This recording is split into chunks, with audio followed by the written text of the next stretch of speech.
submitted a petition to the British government saying that we served you as butlers, we served you as horsemen, we serve you as cooks. Okay, we have done so much for the East India Company, but when we meet certain crisis, you don't come and help us.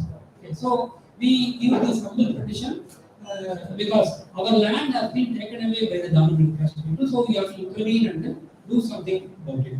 This was the first petition in 1789. And again, a similar petition was submitted in 1810. Again, it was about a particular local Gunda who was vandalizing the area where untouchables were living. Okay. So it was a petition submitted to the colonial government demanding action against that particular don. Okay. So these sources are available. I'm telling you because you may be interested to do this kind of research in future. So these sources are available in Rojamukhya Library. So if you go to Rojamukhya Library, you ask for T.P. Kamalnagar collection. So T.P. Kamalnagar was a sub-inspector. Police, he retired as sub-inspector, and his father was a close associate of Pandit AZHAGARASAN. So he had a personal collection of all the conference details, then resolutions passed in the conferences, speeches, presidential speeches submitted at the conferences. So he submitted all the details, all the valuable data to Rojamukhya because his sons and daughters do not add any value to it because they have gone to engineering, science, and other background. Okay. So this happens even in the case of the one who collected the writings of Pandit Ayurveda. His family was not interested. See, for the family, it's actually a burden. It's a dust. Actually, so I'm happy that it has reached a research center. Okay. Then, during the period 1901 and 1909, okay, you have the journal Indian Review. That Indian Review has a continuous debate on caste question. Yes. So you have Maharaj Bharatwada writing about untouchability, and you have tradition from the non-Brahmin movement, and you have Father Andrews, and you also have Anipefet writing in that. So you have regular writings in the Indian Review, which appeared in the early 20th century. So caste became a national question in the early 20th century. And among the writers who contributed for this Indian Review, almost half of them were coming from the depressed class background. Okay. And it was almost at the same time there were also magazines coming. You have Kamalan, which was a magazine run by Pandit Ayurveda. So it came from 1901 to 1907, and after his demise, the journal continued to appear with the editorship of his son. So it came up to 1914. This, along with Kamalan, there was also another magazine called Colonial. This was run by Father Kamala Srinivasan. Kamala Srinivasan, I'm sure you know, who went to Roundtable Conference along with Ambedkar. So this magazine Colonial appeared between 1893 to 1900. You have complete collections of Kamalan in Rojamukhya Library if you want to have access to the actual journal. But if you want the compiled version, then you have Jnana Aloysius has compiled 3 volumes of Pandit Ayurveda writing, published by Palaikkottai St. Xavier's College. Okay. And I just tell you 2 incidents to highlight the kind of tension that was there between the Indian National Congress and the depressed class. One is you have the collector Raman Hare. Raman Hare was the collector of Chennai in 1872. And after that, he was posted in Bellary and several places. And Praman was personally interested in collecting data regarding the stigma of untouchability and the landlessness in particular of untouchables. Okay. And he collected all the data regarding the landlessness of the untouchables, and then he submitted the report to Queen Victoria. Based on the report, the British government gave away lands for the untouchables, which is called fungible lands, okay, which is quite popular. Now, Sudesamitran continuously published news articles. So it was more than a news, it was a campaign. It was a campaign against Collector Birmingham. So the demand was that you should transfer Birmingham to the north, because he was such an atrocious and aggressive colonial officer. He has to be posted either in Pune or Madhya Pradesh, where there is violence. Okay. So you can put down violence with the help of this kind of a strict officer.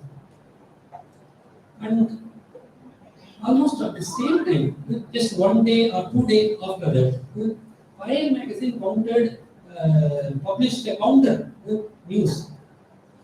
In Parallel magazine, they published the actual data of what he did. See, he did many welfare measures for the untouchables. He was instrumental in establishing schools, hostels, and he was instrumental in establishing medical welfare for the poor people. Okay. So, if Sudesamitran is focusing on this particular comment here, asking the colonial government to transfer him, it is not definitely against the collector government here, but they were quite unhappy about the welfare pressure that they were having. And finally, he was retried. Okay, so the campaign went in favor of the depressed class. So another important event was the Indian Civil Service examination. Right from the late 19th century, Indian National Congress, headed by Dadabhai Naoroji, they demanded that Indian Civil Service examination has to be conducted in India. One center has to be there in India, because earlier there was only one center in London. So, if you want to become an ICS officer, you have to go to London, clear the exam, and then come back and then become magistrate or collector, whatever. So, Indian National Congress took it as a kind of a national issue, and then they demanded that one more center has to be established in India. So, it can be either in Bombay or Calcutta, anywhere, okay, but it has to be within India. To that, the Parallel magazine published a counter news saying that the kind of atrocities that is taking place in the village side was actually taken up by the dominant literate caste Hindus.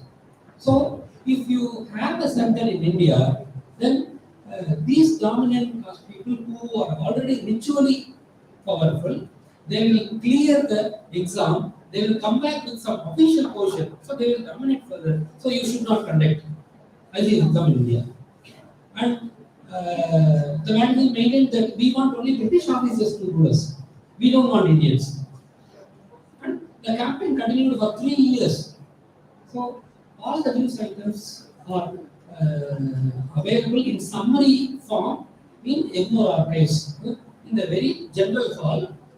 It's called Native Newspaper Report. So, it's all compiled in year-wise, 1893, 1894.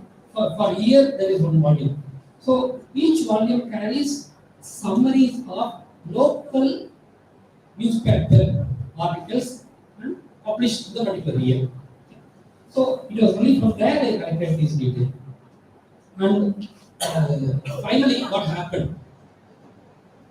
The Indian National Congress, headed by Dadabhai Naoroji, submitted a petition to the colonial government saying that the exam has to be conducted in India, and in which there were 300 signatories.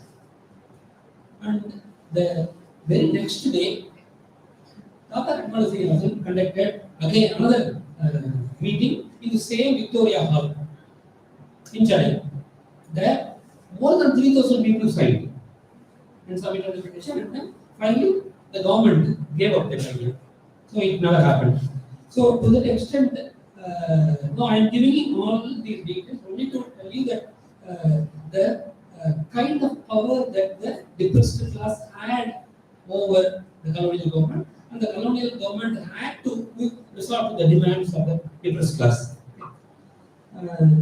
But what happened in the year 1910 was the British government imposed a ban against the entry of untouchables.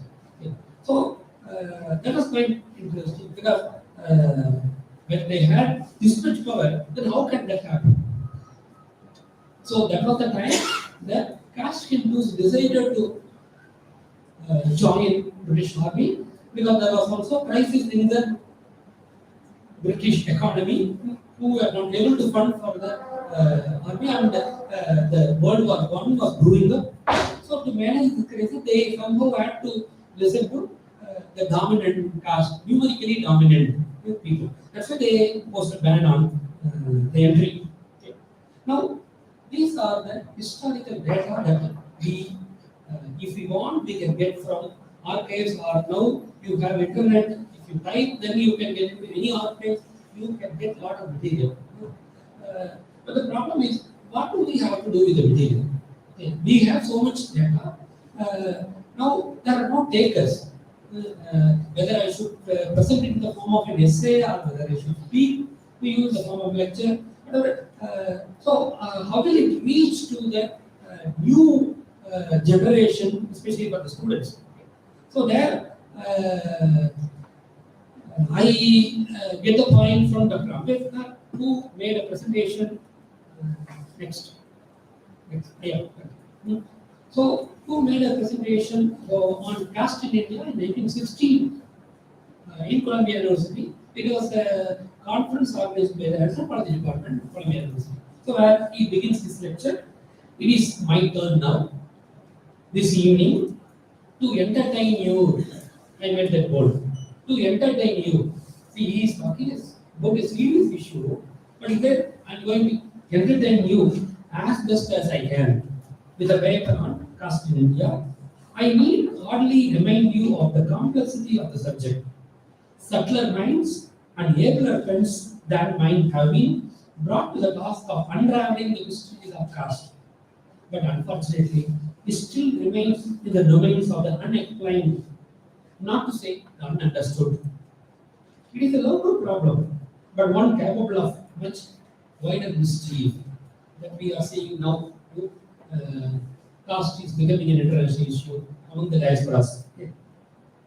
So, what actually interested me in this particular speech of Ambedkar is Ambedkar's awareness of the audience, because he is talking among the scholars in Columbia University who may not be interested in such crisis. So, he did not want to take a very serious tone in the lecture. So, that's why he wants to entertain the audience. Now, I have given you details regarding the tension between Indian National Congress and the depressed class, right from the 1880s to 1910. Okay. Now, in 1990, surprisingly, British government passed a resolution stating that India must be given freedom. See, remember, Gandhi became president of the Indian National Congress only in 1924. So, even before Gandhi became president of the Indian National Congress, British Parliament decided to give freedom for India. Then what are we talking when we talk about the freedom struggle or whatever? Okay. So, now, when British government passed a resolution, the debate in the Parliament was, are we going to hand over this power to the dominant caste? Or are we going to actually hand over the power to someone who will be just? Okay. So, following this debate, analysts raised the demand that India should not be given freedom now. because the situation is not conducive, because there is so much tension that we have seen between the depressed class and the Indian National Congress. So Indian National Congress is not the sole representative of India. Okay, this was the argument leveled against the resolution by Anglicists. The Anglicists include Macaulay and others. Okay. On the other side, Orientalists demanded that India must be given freedom. And the Orientalists are those people who translated the Vedic and other Upanishad thing into English. Okay. The tension that you have seen in the Indian context got reflected in the British Parliament in 1990. So now the stage is set for enacting this kind of a character. Okay. So now, keeping all this detail in mind, we have to raise the fundamental question about the birth of the non-Brahmin movement. The non-Brahmin movement emerged in 1916, and later it became Justice Party.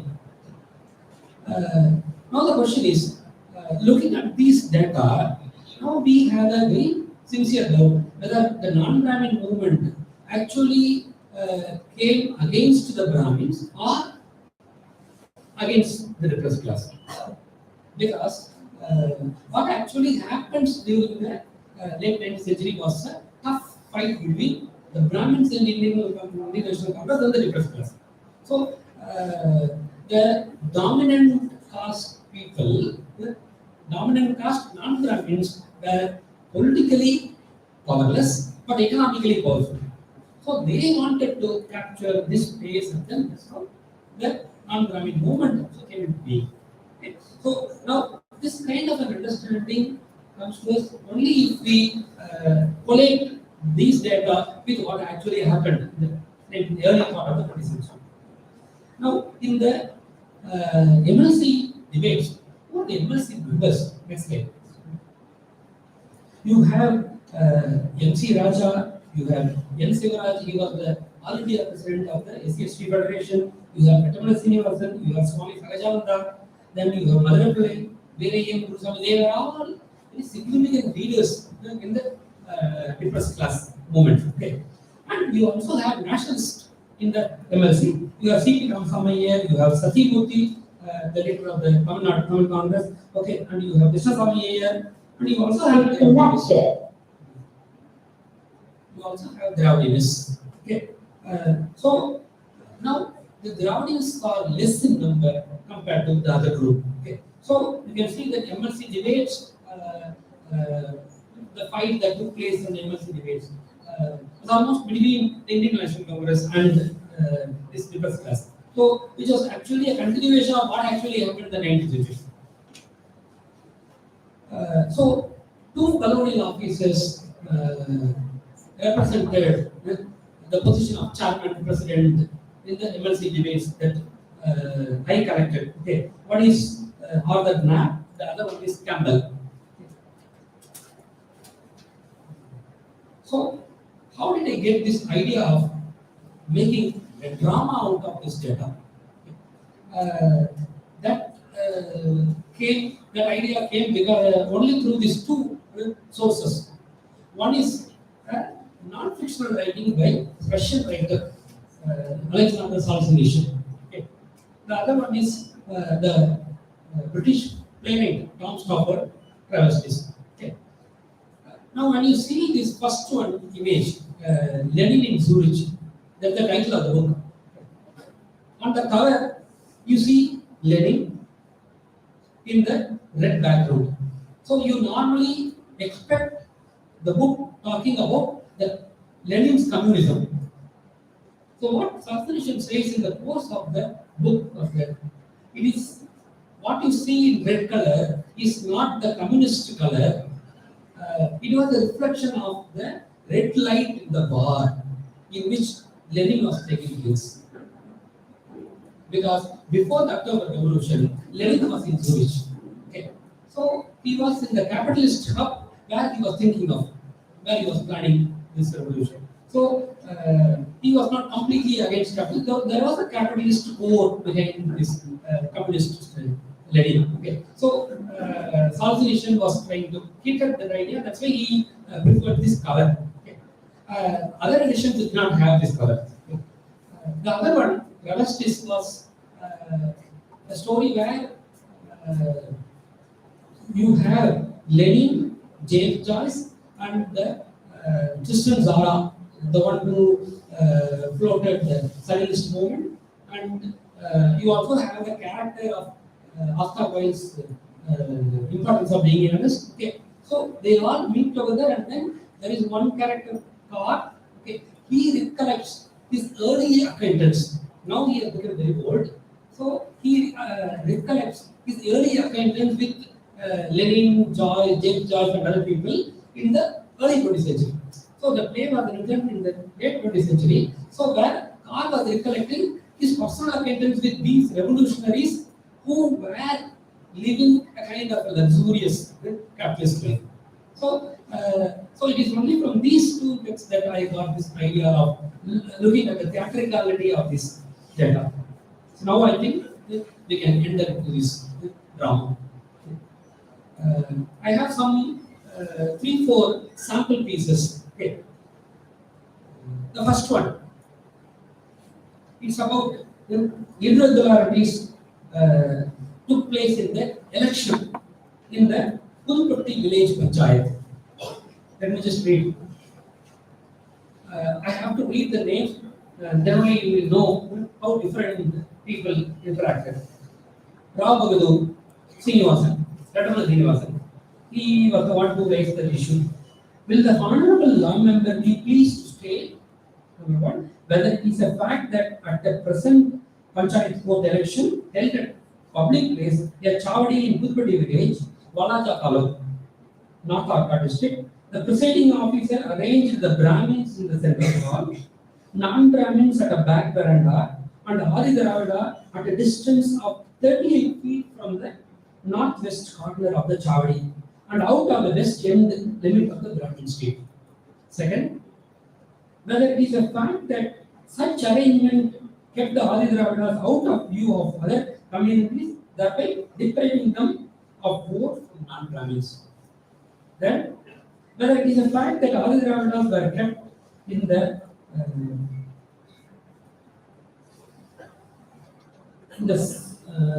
standing for more than an hour. They were made to stand for more than an hour. Whether it is a fact that while some of them went about to shelter and quench their thirst, the presiding officer thoroughly called upon them vote for the candidate. Now, there is an intervention from Ratan Sabhabari Madriya. The answer says that the election was held in the village Chavadi, and for want of sufficient accommodation, some of the workers had to remain behind the Chavadi and some in front of it. May know if it is not duty of the presiding officer to arrange a place where there will be sufficient accommodation for all people to take part in the election. Then Campbell responds, certainly, I presume that the officer made the best arrangement possible. Then, the answer says, for want of accommodation, some people were made to stand. Does the government think that sufficient arrangement for accommodation was made? Campbell. Evidently, I cannot give further information.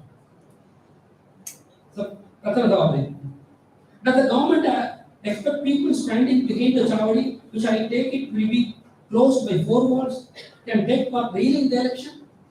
Campbell. I have no information whether the Chavadi was enclosed by 4 walls or not. So, the kind of response from the colonial officer shows that he was too conscious of the caste issue that is prevalent there, and he does not want to address. Okay. And there is another incident. Even if you rotate, they can't read. Don't worry. This is an incident relating to taking water from a well in the police station campus. Okay. So there is a well in the Suramakala police station near Salem Junction. So where the untouchables were not allowed to take water. So that was the issue. Now, member Veerayan is raising that issue with the MLC committee. Mr. Veerayan, will the Honorable Home Member be pleased to state whether it's a fact that the members of the depressed classes are prevented from taking water from public well in the compound of the Suramangalam Police Station, Salem district? And if so, whether the government will be pleased to make inquiries into the matter? Answer was given in writing. The well in the compound of the Suramangalam Police Station, Salem district, is intended for the use of police staff and is not a public well. Remember. Okay. Then, Veerayan raised. With reference to class A, may you know whether any exception is made in the government order passed on 25th August 1924 to the effect that public cannot have free access to wells provided the police lines when there is water scarcity. In normal days, it's fine. What about water scarcity? At least those times they can be allowed. Then, Order NAP says, I am afraid I do not remember the terms of the government order. If the honorable member wishes me to interpret a particular government order, I must ask for notice. Mr. Veerayan, may I point out that the government order which was passed on the 14th August 1924 was to the effect that all classes should have free access to the public well, whether they are either in municipal area or in police area. Wherever it is, when there is scarcity, they should be allowed. Then order NAP. May I point out that it is not a public well. That's what I keep telling. It's not a public well. The answer to the question says so. Then there is one Adinarayana Chettiar. He intervenes and then he responds. Though it is not a public well, if all but the depressed classes have access to it, will the government be pleased to give instructions to allow the depressed classes also to use the well? Then the order map says, I do not see any foundation on the factors for the suggestion that the non-depressed classes have access to it. That seems to be a presumption of my honorable friend. Then, other map continues. I am prepared to say at once that any facility is given to any other class of people will be given to the depressed class also. The next.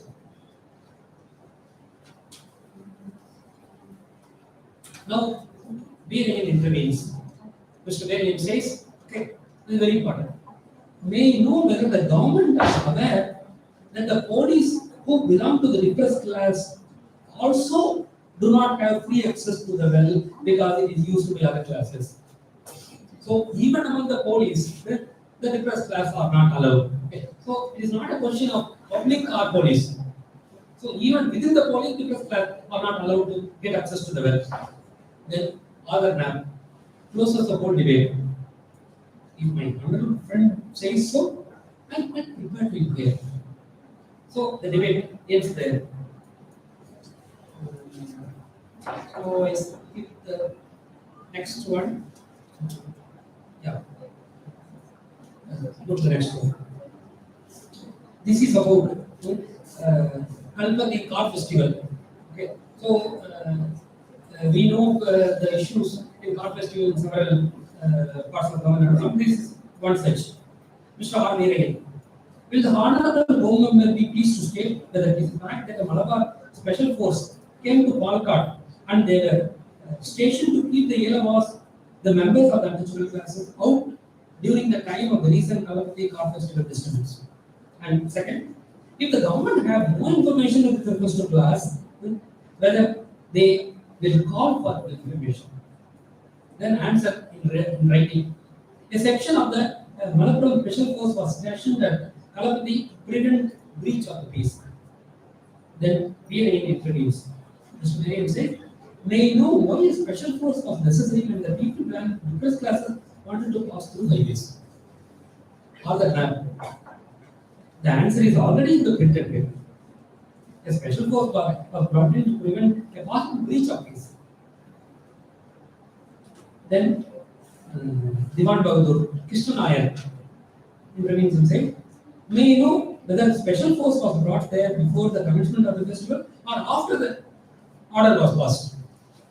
Then after that, on that I have no particular information, but I take it that It was before the order was passed. Then Krishna Nair. Did the government or divisional officer anticipate that breach would take place? Or the divisional officer had reasons to think that a breach might take place. Then Prabhakaran Kappan. Is it not a fact that a contingent of reserve police force at the time of caste festival is brought every year to guard the Kalapati Agagaram? Then Rao Sahib, Gopal. If the depressed class people behind Kalapati Agagaram street want to pass through the street on business, and if they are prevented from doing so, will the government come to the rescue? Or that not? I do not think government order has gone into that detail. It is in general terms. Okay. So, again, that's what I was trying to help you understand. The colonial officers are too conscious of the caste question, and then they played safely in support of the caste leaders, and that's why you see at the end of the time they imposed a ban on the NPR participation to army, and then they had to take decision only in favor of the caste leaders. Okay, so that's why it remains a kind of a live drama where they know that issue is important, but still they ignore. Now, you will understand the theatricality of the whole thing only if you compare with other debate. I not read this. This is nearly start from 361 and then it goes up to 387. Such a long debate about removal of a statue of a colonial officer in Mount Road, Nail statue, because Nail was the one who was involved in the Sipai mutiny violence against Indians. Okay. And then he was later attacked and then dead. Okay. So British government wanted to have his statue to honor his involvement in Sipai mutiny. But Indians wanted to remove the statue because it is a dishonor for Indians. Okay. Now that became a huge debate, and then for hours, days they kept talking about it. But for all these issues, it did not go beyond 5 or 6 conversations. Issues of local advocacy, issues having to do caste, they did not belong. Okay. So now I think you will understand how the whole MLC debate with regard to caste question ended in a kind of a theatrical way. Next. So I conclude by saying actors of history, they all, the responses are not spontaneous response, it's all scripted responses on the caste question shows the theatre of colonial democracy. Now we have a real problem when we turn towards historical data. See, we deny history, we challenge history, at the same time we also enter into history. So it's paradoxical. So the best way to understand is to connect it with the temple entry movement. Those who actually fight against the ban of entry, okay, those who want to enter into temple, people want to conduct temple entry movement. The people want to conduct temple entry movement not to worship God, but to go have a say against that kind of an attitude. But also there is also a possibility of asserting the right to religion. Okay. So both aspects are there. In the same way, when we try to enter into history, we also try to have a climb over history. But we also know that there is an amount of fictionality involved in history. Okay. So that is the major difference when you enter into history from a marginal perspective. You become too conscious. Okay. So in the classroom, if we take these data and then explain these data, then how long how far it will reach the students. So that's why I always find some kind of a theatrical dimension. I try to enact it, definitely not on the stage, only in the classroom. So that's how I performed Waiting for Visa in the classroom, and then I performed Anil Fast as a drama. I performed the portrait of the artist of 2-3 scenes. So So theatre, I think, should be part of the teaching pedagogy, and that's what I have been doing. And when I say teaching should incorporate theatre, I am also too conscious of theatre as a vehicle, okay? Because uh, we also had a theatre professor called Professor Rajani. Okay, I don't know how many of you are aware of that. Yeah, Professor Rajani, and so he always had a fasting about caste. Okay, so I was a little uncomfortable with his caste and his choice of place.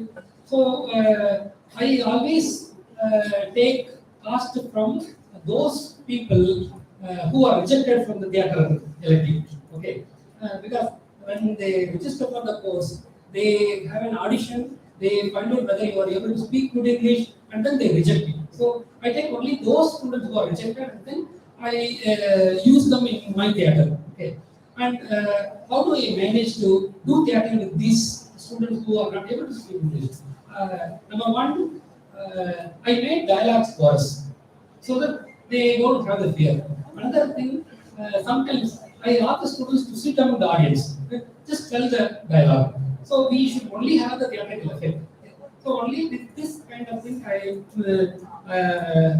feel very interesting and also very fruitful if we make all the serious data also in the kind of a theatrical dimension.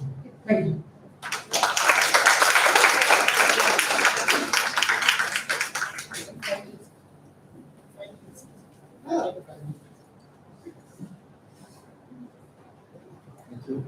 Thank you for the very lucid presentation. We share the same story, and that is where everything begins. There were many stories that were shared. We started off by talking about some of those archived materials, and we all need to think about at what point in history he went there and gathered those materials. And the way in which it spoke to us now, and I'm sure there would have been a way in which it would be speaking to his students in the class that they were teaching it. And of course, that very interesting montage or collage, I must say, of Lenin and travesties, that I think really did fit the bill in a way because as I was listening to your presentation, I was also thinking about the possible travesty or even absurdity of even discussing caste in the assembly, the addressing meetings.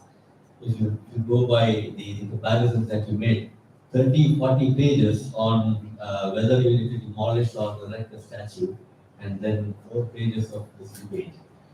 Um, you mentioned Lenin. We have a whole lot of ideologies in our country battling for space. And personally, what I felt is we have always shied away from discussing caste. You can have a book titled Annihilation of Caste, but we seldom discuss this. I don't think we've had a political establishment which would have actually taken up this issue and really engaged with it. I've always felt, as a person coming from Kerala, I've always felt that the Communist Party of India has failed miserably on this point. It's very easy because I know this is going live. See, it's very easy to talk about caste because how did communism come to India? You were engaging class, and that's what Marx was doing, and we did not have class.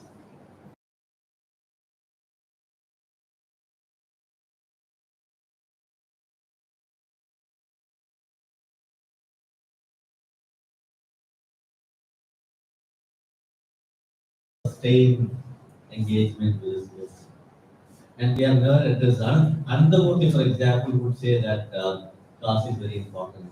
Andamurti, who wrote Samskara, he says that we need to assert our caste against the own purpose. That back here, meditate like this.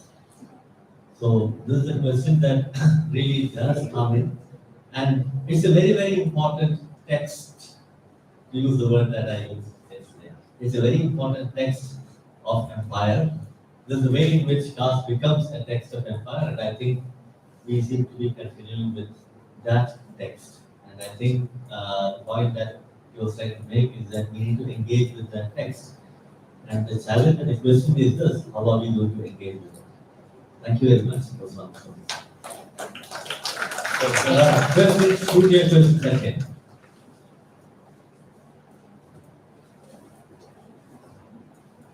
So we have some online questions and dear participants, do you have any questions?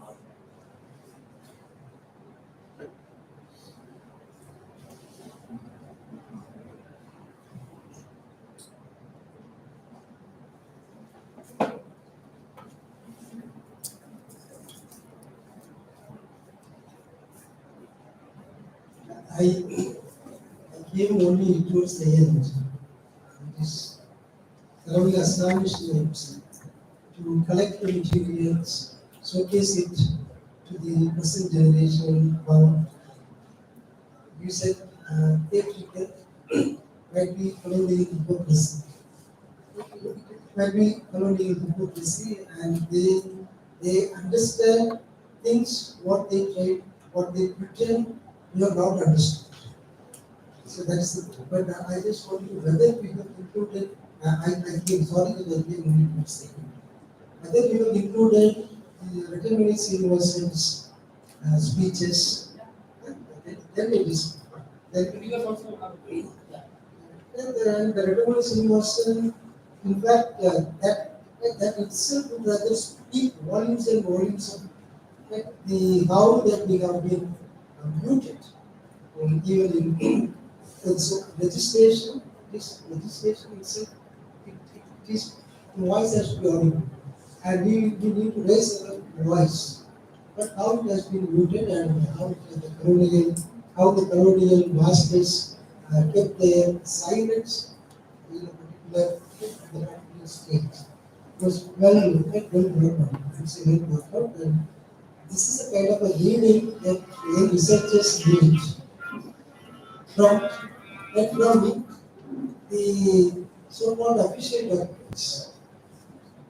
And these official documents, reading with a new interpretation, will definitely help us understand the social evils, or the injustice found in the society, perhaps pre-colonial, colonial, and of course, colonial. That we post-colonization, and I don't know how many of you have known this fact. Dr. AZHAGARASAN is the editor of Dalit literature in Tamil by Oxford. Dalit literature in Tamil, along with the present MP, Mr. Ravi Kumar. So, why I'm telling this is he has the validity, and say this is his identity.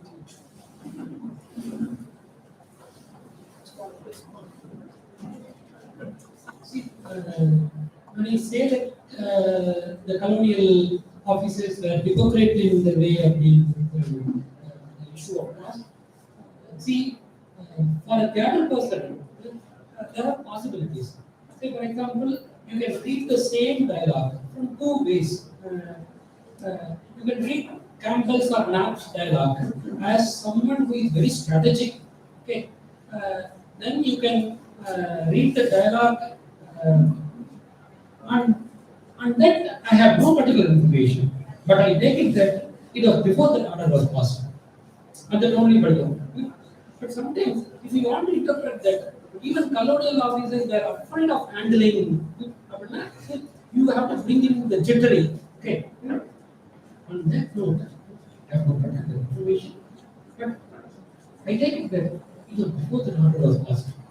In the tone down பண்ணி then and the hypocrisy in the dominant. So it will become a different, it will reveal a different kind of character. And the theater will give you this kind of range of interpretative possibilities.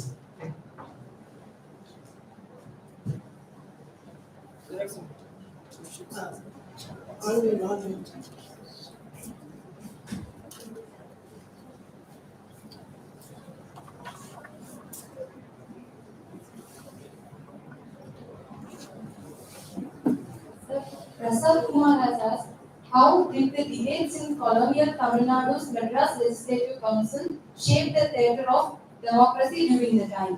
And what insights can we gain from these reflections in the present day? That was the last slide. See, we read this kind of a drama taking place in the MLC debates, not just to understand the history.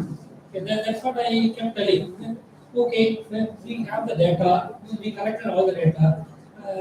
Are we supposed to just write an essay or make a monograph, write research, apply for some project?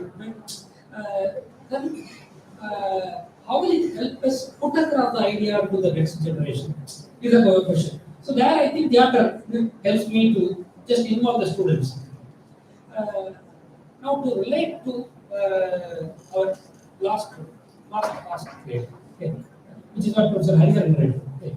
So it is only for this idea we are actually debating. We share the same story, and that is where everything begins. Okay. Same thing is happening even in assemblies, in parliament. Okay. You can closely watch, it's all high drama. And sometimes I see even university syndicate meetings. Okay. Some 30 years back, I used to see syndicate meetings starting around 10 o'clock and then it goes up to 10, 11, sometimes it goes up to midnight, 1 o'clock. Now, meetings start at 10 and then it closes by 12:30 and then they part for lunch. Okay. So, the things have changed because everything becomes a kind of a drama and even before the meeting takes place, they plan well in advance. I pass this resolution, you support. And then you pass that resolution. So this kind of a settlement is happening. So it is happening everywhere. So I am saying that this just because it is 1924 doesn't mean that that is away from us. So it's happening around us, even in our own panchayat. Okay. It's happening in our university. Everywhere it's happening. Okay. So there is a kind of a theatricality in the way in which we respond to issues. Yes.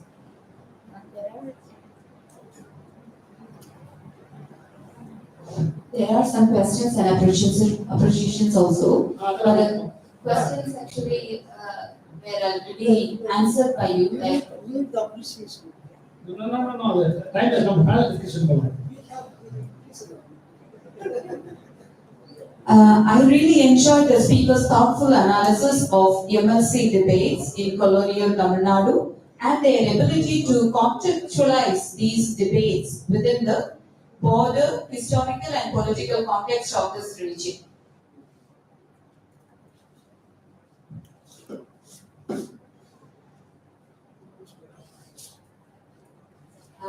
Thank you, sir. Actually, it was a really wonderful talk which was delivered by you, and it was really very appropriate to the conference also. We, the Department of English, Management Sundar University, appreciate and thank you for providing such an insightful talk. Thank you so much. Dr. Hariharan, thank you for sharing this. Thank you.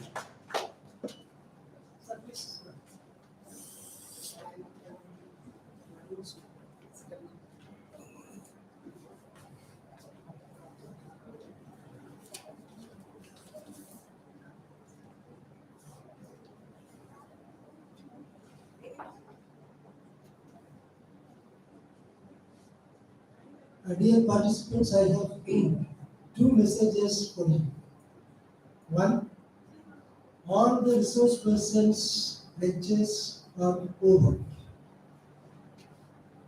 Say we have advanced Professor Rajesh Nariman's lecture to the last session. and therefore, and therefore, the resource persons lectures are given. Now we have a panel discussion. We will have a panel discussion until 1:30. Then we break for lunch.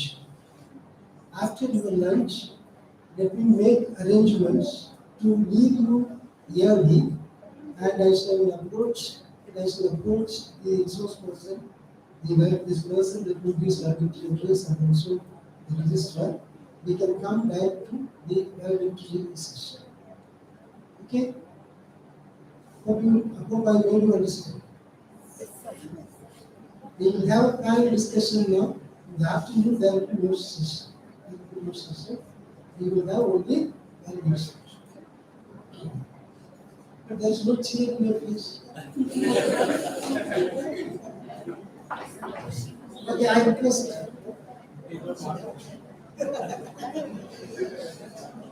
So, I request Professor Kannan to the dance. As we had a panel discussion the previous day, participants are free to ask. And free to ask questions to the resource persons. You can ask anything. If you know something on that anything, we will answer. To the resource persons. The panel discussion on the concept and the language.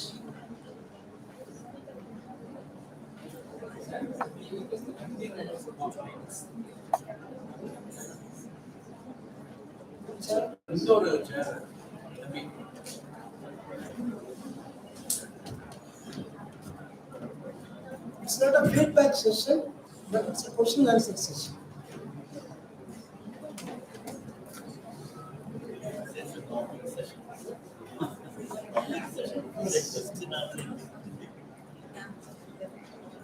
எல்லாரும் கேட்டீங்கன்னா நம்ம 1.5 வரைக்கும் பேசுவோம். இதுல 1.5 வரைக்கும் எல்லாரும் அமைதியா அங்கதான் இருக்கணும்.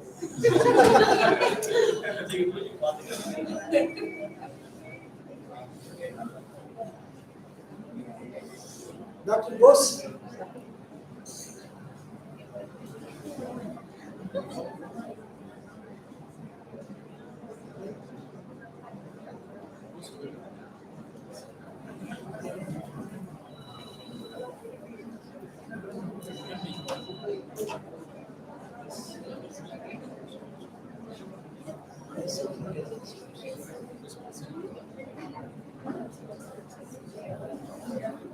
So good afternoon, sirs.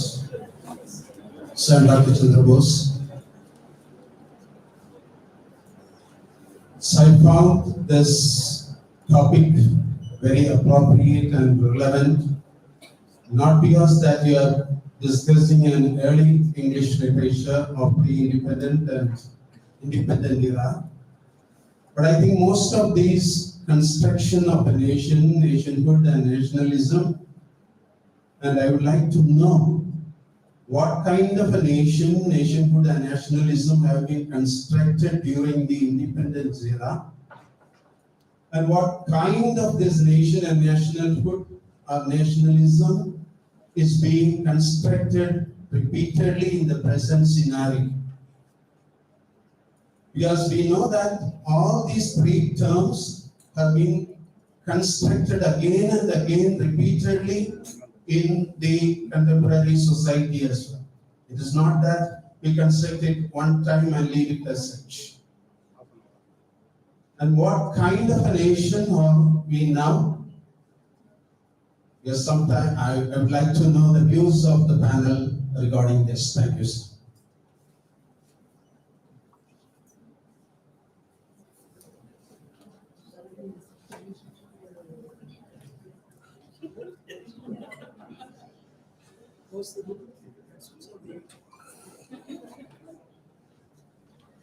Yeah, thank you for raising the issue. See, we have been talking of construction of nationalism